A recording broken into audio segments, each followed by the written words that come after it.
What's up, guys? Welcome to Parlay Power Hour for July 8th, 2021. I'm joined by Grant Mitchell, the one and only Grant Mitchell, and Will, the Wizard Reed. I'll start with Grant. Grant, how you doing today? Doing great. Had a wonderful time watching some games yesterday, and I think I've got some great picks lined up for today. There you go. Short and sweet. Gotta love it, man. Grant's in the zone today. Will, the Wizard Reed, 39-22. I thought 39-22. Wow, 39-32. That sucks. No. He's not that smart. That sucks. Will, the Wizard Reed, what's the problem? Well, yesterday was a pretty good day. I'm pretty sure for all of us. I went 3-1. I'm pretty sure Grant had a pretty solid day too. But I too enjoyed watching some games yesterday. The Lightning pulled out the Stanley Cup victory yesterday. I was proud to see that. Finish up the NHL season. Got some more picks lined up today. Hopefully we have another 3-1 or better day today. Tanner, aren't there tropical storms heading through the Miami area? Maybe they're clouding the signals that he's been being sent, and that's why he's gone off the rails lately. Yeah. I mean, Will. You know what though? I think that's a good reasoning. But Will's kind of been off the rails since he joined the Parlay Power Hour. I had a great start to this show. I don't want to hear anything. You had like a great one-day start to this show. All right, Tanner Kern, 41-29. I think my winning percentage is better than Will. It's not that hard at 30. I did the math. I did the math in pre-pro. Tanner, you're at 58. I'm at 56. Will's at 54. Oh yeah, I mean that makes sense because I'm the best on this show. Best there was, best there is, and best there ever will be, boys. All right. Let's stop messing around here. Subscribe to the Sports 2.0 Network. Got a lot of great content on there as usual. We got a horse racing show tomorrow, boys. Horse racing tomorrow morning. Get your picks in early for horse racing. Those guys will be on at I think 8:30 Eastern time. Got a lot of great stuff throughout the day today. Talking NBA basketball, MLB, all that good stuff. So make sure you tune in, subscribe. And we got ourselves a little ad read today, boys. Parlay Power Hour going to the moon. What did I say? Parlay Power Hour going to the moon. PointsBet, Detroit Tigers, Miller Lite, VIP Summer Sweepstakes. This only applies to people in Michigan that drink. Well, you don't have to drink Miller Lite, but if you like Miller Lite, that helps. People in Michigan over 21 years of age. Use our exclusive promo code NOOPMT. That's KNUPMT. Everything's going to be linked in the details below. You're going to get a deposit match up to $300 and an entry into the contest. Now, Grant, what do you think the entry into the contest is going to get you if they win? I have no idea. I'm not at your pay grade. I'm on the edge of my seat just like everyone else. You're going to get 4 Detroit Tigers tickets. 4. You're going to get an autographed baseball. You're going to get 4 Miller Lite sweaters and 4 Miller Lite hats. You're going to get so much swag. It's going to be ridiculous. You're going to have a great day at Comerica Park. Sign up right now using code NOOPMT, KNUPMT in the description below, and you're going to lock it up. You're going to win big on PointsBet Sportsbook, and you're going to love the platform. So let's get right into it. In honor of the Miller Lite, Detroit Tigers, and PointsBet VIP Summer Sweepstakes, we're going to talk about the Tigers, and we're locking in a bet on the Tigers on PointsBet Sportsbook today. We're going with Will, the Wizard Reed. He's got the Tigers on the money line, plus 110 against the Twins. Talk to me about this one, Will. I would love to have those 4 tickets for today's game because I think the Tigers going to pull out the victory today against the Twins. You got Tarik Skubal on the mound versus J.A. Happ for the Twins. Skubal's been relatively decent, coming off of a few good starts for the Tigers. And J.A. Happ is coming off an awful start where I think he allowed 6 or 7 earned runs over 4 innings. So he's been pitching pretty poorly lately. And the Tigers are 7-3 in their last 10 games. So, I mean, the Tigers have looked bad throughout this season, but they've been starting to play some pretty decent baseball. And I like the value here at plus 110.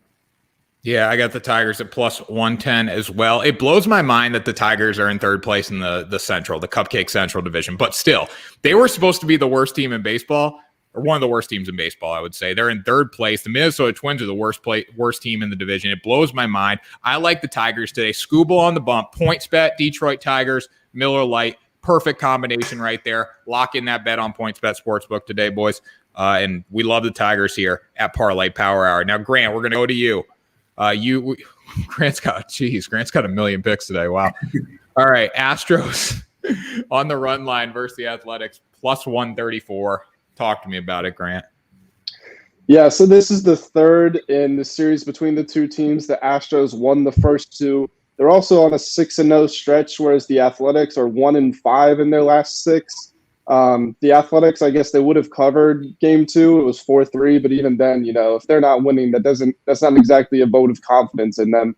I also think that the Astros have the advantage of the pitching matchup here. You've got McCullers on the mound, 2.97 ERA versus Montes, 4.63 ERA.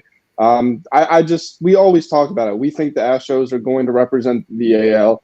And I like them pretty much against any team they face. The fact they've won 6 in a row in the first 2 games in this series, I got to take them tonight. Yeah, I like that pick a lot. I'm all in on the Astros bandwagon. I like the Red Sox, obviously. I think they're going to have a tough time, though, getting by the Astros when we get down there in that point of the season. Will, do you like the Astros today? You're going to go with the A's. You're going to be a difference maker. No, I have no issue with this bet. Grant explained it pretty well. I mean, the Astros have been hot. They've won the first 2 games of this series, and I don't see it being any different in the third. All right, so we're going to transition to the hardwood here. We're going to stay with Grant to kind of even out the bets because he took 1 million bets today. All right, he's got the Suns -5. Now, Grant, I'm going to give you a little hint. I took the Suns at -5 too, but I'm going to let you explain why first, and I'll just jump on the bandwagon. And you got the under of 220.5. Talk to me about this one.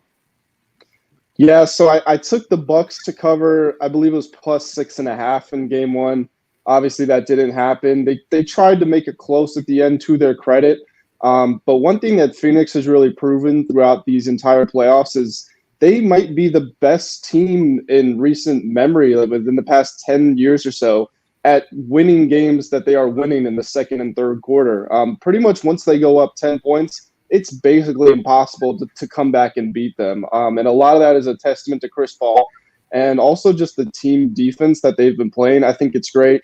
Giannis looked really good. I don't know if either of you have ever suffered a hyperextended knee in your athletic careers, but it's not something you can gut your way through. Like when it happens, you can't put pressure on your knee. So I don't know how he recovered so fast. I'm sure he's still playing with a great deal of pain. So major props to him. Got a 20-point double-double in his first game back, but Giannis was scoring 33 a game and they were still losing. So if he's only giving you 20, they don't have a chance here. Well, Grant, maybe because you're not like a super elite athlete like me. I hyperextended my knee in Little League, and then I hyperextended in Little League in like the districts, and then I came back in the district champion. Like I heard it on Saturday, I came back on Sunday, played through it, led my team to a district championship, Grant. So you know what? I don't care Giannis coming back from a hyperextension, but I do like your choice on the under here because, like you said, he's scoring 33 a night usually. Now it's nice, he's not going to have that production. Will, have you ever played through a hyperextended knee? Now you're a sick mother effer, man. So I feel like you have, but no. The farthest I've gone, I played through a dislocated pinky in football, which can be pretty difficult because you need your fingers to kind of wrap up and take someone down in my position at corner, and you need them to jam off the line. So that was pretty difficult. But I do like the Suns -5 here. I was going to take Bucks +5 because I think they have a good chance of coming back in this one, but as Grant mentioned, when the Suns go up, they don't really relinquish any leads.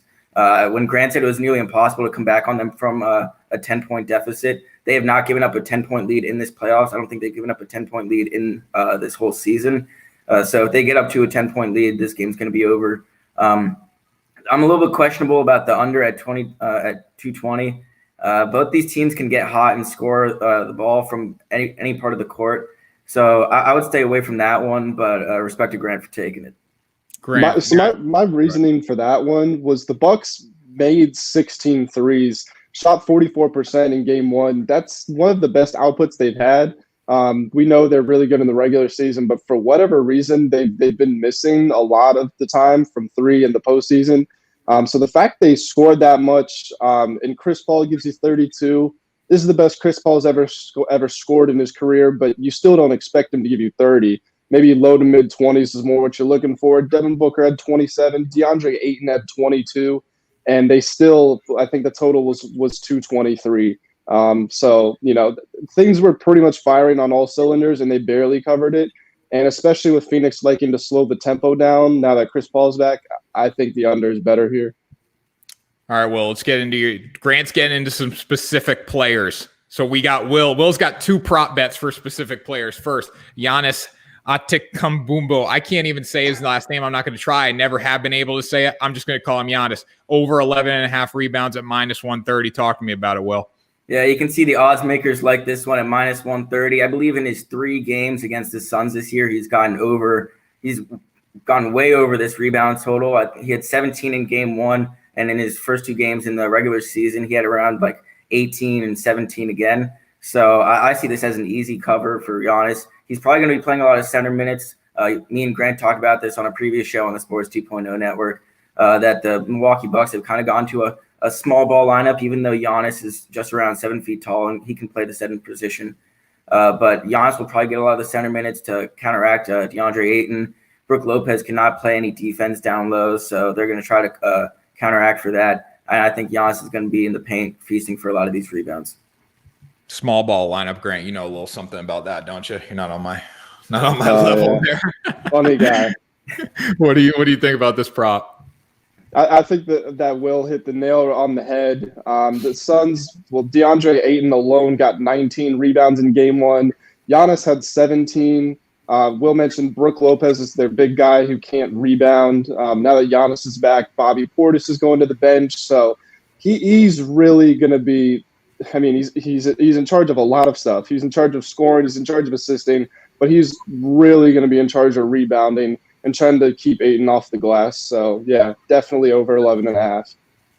Now, Will, you got another one here. DeAndre Ayton over 29.5 points, rebounds, and assists. These are the stupidest prop bets I've ever seen in my life. But you always pick them, so talk about it, why you like it. In game 1, I chose DeAndre Ayton over 28.5 points, rebounds, and assists, and he nearly covered most of that with his rebounds. Grant just mentioned it. He had 19 rebounds. He had 22 points, helping lead the Suns to that game 1 victory. He really doesn't need any assists. I said this in the last time I took this bet. I could knock it off, but it just adds a little flair to the bet anyway. So I think he's going to cover this again. He's going to get a lot of rebounds. He's the biggest guy on that Suns lineup. He's going to be playing a lot of minutes. And if the Bucks continue to miss a few shots, he's going to get those rebounds. And I think Chris Paul is going to feed him a little more. I don't think he's going to score 22 points again, but maybe around the 18, 15 range. But even then, he only needs around 12 rebounds if he gets 18 points. So I like this one. Yeah, totally agree with this. Now I'm going to do a brief little talk about my Suns pick today. We all know what I'm going to say here. Suns -5. The last game, no, it's Suns in 4, but -5. Okay. The last game, I did not think the Suns were going to cover. They were like -255 on the money line. It was 6.5 points, right? I was worried they weren't going to cover. They came out, they established their dominance. Chris Paul will be the MVP of this series. Mark my words, he's going to get that ring in this series. Suns -5, Suns in 4. It's a mentality. It's a mindset. It's catching on. Parlay Power Hour fans know it's a mindset, mentality, all that good stuff they covered today with ease. We're done talking about this now because we all agree. Hold on, Tanner, I got to jump in here. So the Suns in 4 thing was born in their series against the Denver Nuggets. And yesterday, there was a photo circulating that the Denver Nuggets point guard was hanging out with the Suns in 4 guy.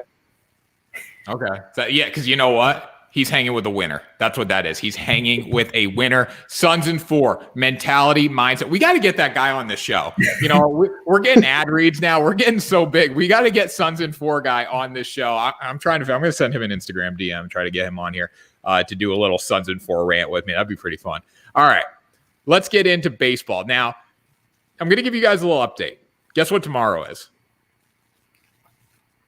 Ooh, you don't even know. Garrett freaking Richards Day is tomorrow. I wish Garrett freaking Richards Day was today, but I like a lot of overs today. I'm going to talk about the Dodgers and the Marlins first. Over a 7.5. I saw this on PointsBet Sportsbook this morning, and I was blown away. Absolutely blown away that the over in this game was 7.5. For the Dodgers, you got Julio Urias on the mound. For the Marlins, who's Sandy Alcantara pitching for the Marlins. Alcantara's pitching for the Marlins. Okay, so Grant has this strategy where we add up ERA. So if you add up Julio, and you add up Sandy Alcantara, they're not even getting close to 7.5 runs. So maybe PointsBet Sportsbook is taking Grant's strategy into effect. But here's the thing.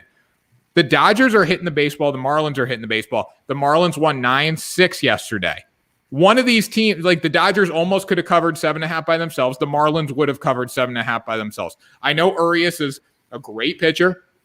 I know Alcantara is a great pitcher, but this is a couple swings of the bat for the Dodgers. The Marlins can chip in. They give us a few runs. And another thing, the Dodgers will win today on the money line. They will win. They will cover. The Dodgers are not getting swept by the Marlins. That is a parlay power hour lock of the day, but it's not part of my bet. I'm taking the over 7.5. What do you guys think? I almost would be more comfortable taking the Marlins either on the money line or on the spread in this one. I don't know for sure that the game's going over. You said that the Dodgers have been hitting the ball. They scored 1 run in game 2. And, we can say it's uncharacteristic all we want, but it has been happening. I mean, they're down, 0-3, right? They're down 0-3 in the series. So I don't think there's any guarantee it's going over. Especially, I mean, the Dodgers, I think they've allowed, the 3rd or 4th fewest runs in baseball.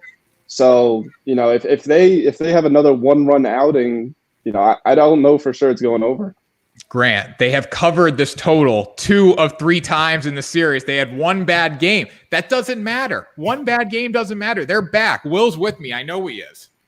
I am with you on the over, but I do like what Grant said about the run line for the Marlins at plus 1.5. A lot of these games have been pretty close. Yesterday's game ended on a walk-off home run from Jesus Aguilar. So I do like that from Grant, but I do think this one's going to go over. Both these teams have been batting pretty well. The Miami Marlins aren't good from the plate, but they've been doing pretty well against this Dodgers pitching staff. And the Dodgers are bound to have a good game against the Marlins. I think they do win this one. If they do lose and get swept in a 4-game series against the Marlins, I think we need to start talking about you saying the Dodgers are the best team in baseball. All right, stop. All right, stop. That's a real point, though. Like, if they lose 4 straight to the Marlins, are they in jeopardy? Like, are we looking at them differently? No, because they had won 9 straight before playing the Marlins. Look what the Astros did. The Astros got swept by the Tigers, was it? They got swept by the Orioles. Yeah, swept by the Orioles, and they split with the Tigers. The Orioles are pretty freaking good, though. The Orioles can hit the baseball. They're not good, but they can hit the baseball. Listen, the Dodgers are the best team in baseball. They want to go to the All-Star break. They want to go home. They want to go see their families. They want to go do all that. They're thinking ahead, all right? They're thinking of the second half of the season when they come and steamroll everyone. The Dodgers haven't even got hot yet, and they're still the best team in baseball. They won 9 straight before they faced the Marlins. Don't tell me if they get swept by one game doesn't make a difference. All right. You know who needs to get hot? You know who needs to focus on getting hot? You know who we should be talking about? The Yankees, because they suck. They can't get, they have won the past 2 games. But like, for example, you guys are saying if the Dodgers lose 4, does that mean that we're all out on the Dodgers? No, it doesn't. If the Yankees win 2 of 3 or whatever from the Mariners, does that mean the Yankees are back? No, it doesn't. Necessarily. I didn't mean like we should be out on the Dodgers. Just are we still sure they're the clear-cut best team in baseball? Yes, they are 100%. Now, they just lost Trevor Bauer. We got to factor that in, but they're going to go out and they're going to get someone at the deadline if they need to replace him. And I don't even think realistically, when you look at their starting rotation, they have plenty of guys that you might not be Trevor Bauer, but they have guys that can fill the shoes. Now, it might hurt their bullpen a little bit. They might need a wing, but big money market. They're not the Baltimore Orioles. They're not the Detroit Tigers. They're going to spend money on players. There you go. Well, you said they wanted to get to the All-Star break so they could see their families, but a lot of their players are complaining that they didn't even make the All-Star game. So. Walker Buehler was the biggest snub in the history of MLB All-Star snubs. It's ridiculous that Walker Buehler – you know why Walker Buehler's not in the game? Because German Marquez is in the game for Colorado, and it's everyone gets a trophy rule. Everyone gets a trophy. Every team needs to send someone, so let's send German Marquez to the game. His ERA is a point higher than Walker Buehler, and he plays for the worst team in baseball. But let's send him to the game over Walker Buehler. Makes no sense. But same reason Justin Turner's not in it, and Eduardo Escobar from the Diamondbacks is in it. So. Yeah, it's stupid. It's stupid. You know what? MLB, they have messed up with this All-Star game so much. I'm done talking about it. The only good thing that they're doing is they're not sticking balls in the humidor at Coors Field, and they're going to be going to the moon. That's the only good thing about what MLB has done this year. The jerseys suck. Shohei Ohtani should not be in the game as a pitcher. Anyways, the jerseys are terrible. Jerseys are horrendous. All right, we got to get back to our picks. The people want picks. We got to get back to our picks right now. All right, Grant, you got Nationals over 7 versus the Padres. I like this one as well. Talk to me. Yeah, so just the way that both teams have been hitting the ball lately. They would have covered this in the first 3 games of the series. I was thinking about picking a winner, but I honestly don't know. So who cares? Don't look to me for advice on that one. The Nationals have been hitting the ball really well, like I mentioned, and the Padres themselves. I mean, they're up at 51-38 this season. They looked a little shaky against the Phillies to start that series, but then they ended it with an 11-1 victory. Both teams, I mean, they're hitting the ball. That's all you got to know. Now I have a question for you, Grant. You know, the Padres have beaten the Nationals once in the series, correct? It's 2-1.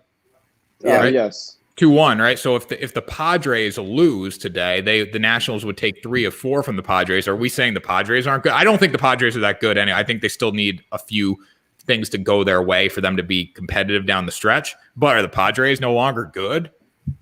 Again, I didn't say the Dodgers were bad. I just said, are we sure they're the best team? You know, but no, to answer your question, I wouldn't group the Padres with the Dodgers. I mean, you can look at their record and, you know, take that impression, and they've had a decent season, but I do think they're missing a couple players here and there to be real championship threats. Now, and the Nationals are decent. Yeah, Nationals are getting okay. They're okay. Okay, I would say okay. Like okay. That's my definition of decent, so I would agree with Grant. Yeah. Okay. It's like a favorable okay. You shouldn't have to be rude, Will. I thought we were friends here on Parlay Power Hour. I guess not. You Darvish over 7.5 strikeouts today. You know what? I like Max Scherzer for over 7.5. How about that, Grant? I mean, as long as it doesn't interfere with my bet, I'm fine with that. Okay, well, talk to me about your bet, Grant.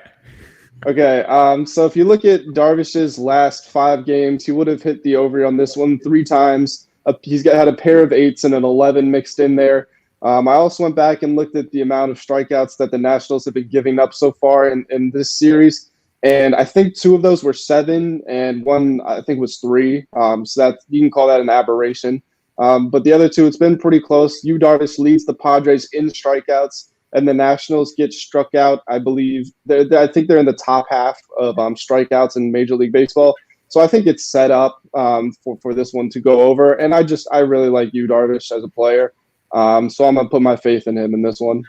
Yeah, he's a lot better than Blake Snell. That's what I'm going to say about that. Will, you like Darvish going over 7.5 before we get into your final bet of the day? I don't know. Grant's 2 bets might be a little conflicting if he wants them to score over 7.5 runs, but he also wants Darvish to get 7.5 strikeouts. So he's going to be rooting on both sides for this one. But I do think he has a pretty good chance against this Nationals lineup. They have been batting pretty well, but Grant mentioned it. They do strike out. They have a lot of big, heavy hitters that like to swing the bat. Josh Bell, Juan Soto is not a good big strikeout guy, but they have a lot of guys in their lineup that do like to swing the bat and go for the home run hits. I'm excited to see. Well, go ahead, Grant. So Will said they might be conflicting. Darvish's last start, 4 earned runs, 8 strikeouts. Bang. Still, though, it is conflicting. It is conflicting. It is a little. I see what you're saying, but I think it's like a boom or bust type situation. You know what I mean? I don't think he's gonna throw 3 strikeouts and they're not gonna score. I think he's either gonna deal it or they're gonna score. He's going to get you at least 5 or 6. Now, I think eight's pretty much locked. Speaking of Juan Soto, though, I'm excited to see him in the home run derby. That's going to be good because Vladdy Jr. and Fernando Tatis are not going to compete, which doesn't make any sense to me. Maybe Tatis makes a little sense, but Vladdy Jr. makes no sense. Unfortunately, he's playing. He's going off against Shohei Ohtani in the first round. A 1-8 matchup is Ohtani versus Juan Soto. So one of those guys are going to be eliminated early. But if Ohtani gets eliminated first round, we really need to stop. All-Star Week is all about Shohei Ohtani right now. I was just listening to MLB radio. It's like, okay, is he going to start in the game? Where's he going to bat? Okay, so he gets his 2 at-bats, and then viewers are going to stop watching after Shohei Ohtani leaves the field. So then we should get him to go warm up. Stop making this about Shohei Ohtani. I get it. He's good. Stop making it about Shohei Ohtani. I'm rooting for Juan Soto in the first round. That's what I'm doing. That's a really good prop bet if you can find it. I mean, it could absolutely happen. Like Juan Soto, it could absolutely knock him out. Yeah. No, that's a great matchup. That's a Juan Soto. We'll do some parlay power on Tuesday, right? The home run derby's Tuesday. So we'll be doing a lot of home run derby bets. You'll definitely be able to bet that on PointsBet Sportsbook. So we'll save that for then. But yeah, that is a good bet. Juan Soto bet going over on Shohei Ohtani. But everything's with Shohei Ohtani right now. Everyone wants to see him win. So who knows? Royals money line, Will. You like the American League Central today? Yeah, I mean, both these teams are pretty awful. I don't know, like the Midwest in baseball just isn't good right now. They just suck. The Indians are 1-9 in their last 10 games. The Royals are 3-7. They also got all those other teams. The Cardinals suck. The Cubs suck. The Midwest is just awful at baseball these days. But I'm going to go with the Royals in this one. They got Danny Duffy on the mound versus Zach Plesac for the Indians. And when two teams are bad at baseball, I usually like to go with the better pitcher. And I think Danny Duffy's the better one on the mound here, so I'm going to take the Royals. Yeah, Danny Duffy's been really good. What do you think, Grant? Yeah, this is the best season Duffy's had, I think, since 2014. I wrote a series preview on this one, and in that I said that take the Indians to win the series and the Royals to win Game 1. So I'm with Will today. I don't know. We'll see about the future days, but I do like the Royals because Duffy's on the bump. The Indians are still playing for something, so you got to factor that in. But again, it's almost the All-Star break, and these guys want to go home. All right, final bet here. Toronto Blue Jays versus Baltimore Orioles over 10.5. Guess what day it was yesterday? We all know what day it was. I shouldn't even say guess. It was Matt Harvey Day, baby. It was Matt Harvey Day, baby. That's right. Let me get the full score here. All right. So yesterday, Matt Harvey Day. I want to get his exact stats up. I got to do this right now. All right. The Baltimore Orioles and Blue Jays, it was 10-2 game. All right. Matt Harvey went 3.2 innings, gave up 6 earned runs, had 3 strikeouts and 1 walk. So Matt Harvey did his job yesterday for the over. Today, we're going with the over again because the Blue Jays are hitting balls out of the. I would go with the over today if it was 100 because you know what? You know who's even worse than Matt Harvey? Keegan Ayton. Okay. Keegan Ayton, Clay Aiken, whatever the hell you want to call him. He's worse than Matt Harvey. 0-4, 7.46 ERA. The guy gives up home runs. He walks a lot of batters. He's only thrown 41 innings, so we do have to factor that in. Matt Harvey's got a few more innings than him this year. But Keegan Aiken equals over. Keegan Aiken equals over. That's what you need to know today. I'm not even going to talk about who's pitching for the Blue Jays. It's Manoah or whatever his name is, Alek Manoah. I'm not even talking about him because the Blue Jays can take this game over by themselves, as we saw yesterday. The Baltimore Orioles lineup is dangerous with Trey Mancini and Cedric Mullins and Anthony Santander. Those guys can strike at any time. So I'm going to go with the over. I'm feeling good. I'm going to ride the momentum from yesterday. I don't know if Keegan Aiken is still pitching innings for the Orioles. He's just as bad as Matt Harvey, but I really like the strategy of going with looking at the terrible pitchers and just betting over. I'm gonna start doing that with Chris Paddock for the Padres. He single-handedly delivered the over yesterday for me for the Nationals Padres game, allowing 8 earned runs in 2 innings. So thank you, Chris Paddock. I appreciate it. I'll be exploiting your terrible pitching in future games, future bets. But I like this one here. You know, it's funny. So, like, I would love to go back because I have bet the over every day with Matt. I got to look back at my sports book, but I bet the over with Matt Harvey every time he has been on the mound since he got bad. So, like, probably a couple weeks into the season. I think I'm pretty close to being undefeated. Like, maybe 1 or 2. I'm not, but like, I've won a lot with Matt Harvey. Grant, we'll start with you. Final thoughts on the day for Parlay Power Hour. I'm almost at 30 minutes today. Wow. Final thoughts today. I'm really looking forward to the final slate. I've talked about it before. I think it's great to see some new teams in the mix here. But really, I just want to give a shout out to the Sports 2.0 network. We're over 500 subscribers on YouTube. We've got a bunch of amazing content that's been coming out, and it's coming out very consistently, very quickly. We're on top of everything: horse racing, tennis, football, basketball, soccer. We've got everything over there. So big shout out to everybody at the network, and let's keep going up. William. I was going to say final thoughts. I was going to say to the Michigonians or whatever you want to call them, don't forget about the little promo that Tanner mentioned earlier. He'll pull it back on from the screen. And then hopefully we have another good day. Not hopefully, we will have another good day here on Parlay Power Hour for the crew. We had a good one yesterday, and we'll keep it rolling. Damn right. All right, so here's my final thoughts. Miller Lite, Detroit Tigers, and PointsBet Sportsbook. That's what you need to know. Sign up in the link with our description. Baltimore Orioles, that game's going over automatically because Clay Aiken, Keegan Aiken, whoever the hell he is on the mound. You might as well throw Clay Aiken out there because the game's going to go over anyways. All right, Dodgers win today. Detroit Tigers, PointsBet Sportsbook, Miller Lite. That does it, guys, for Parlay Power Hour for July 8, 2021. Subscribe. That was the best hour of your day. Come on, Will. You got to be a little more snappy like Grant there. Best hour of your day, guys. Have a good one. We will talk to you tomorrow, and we will be betting the over for the Red Sox because it's Garrett Richards' day.